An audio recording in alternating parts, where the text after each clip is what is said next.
ఇదేంది పెద్దమ్మా చాయ్ గిట్లా చేసినావు? చాయ్ అంటే ఎట్లుండాలి? పానకం లేక తియ్యగా ఉండాలి. ఇదేంది పాయకాలం లేకు? సిగరెట్ కావాలా, లైటర్ కావాలా? బహిరంగ ప్రదేశాల్లో సిగరెట్ తాగకూడదని తెలీదా? ముందా సిగరెట్ ఆర్పై.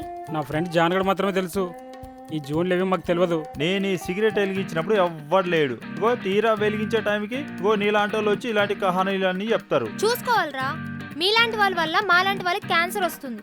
నువ్వు నోటితో పీల్చి వదిలేసిన పొగ ఆక్సిజన్లో కలిసి అది పీల్చిన మాకు క్యాన్సర్ వస్తుందిరా. రైలు నుంచి కూడా పొగ వస్తుంది, దానికి క్యాన్సర్ వస్తుందా?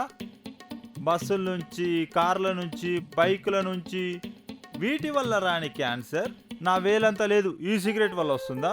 చదివినోడే పరీక్ష రాయాలి, మర్డర్ చేసినోడు శిక్ష పడాలన్నట్టు పడేసినోడు తీయాలంటే ఎలా?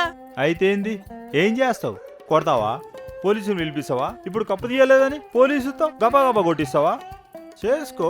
ఎవడెక్కడ చెత్త వేస్తాడు, ఎవడెక్కడ సిగరెట్ తాగుతాడు, ఎవడెక్కడ టాయిలెట్ పోస్తుండు, చూసుడేనా మీ పని? వేరే ఇంకా పనేం లేదా మీకు?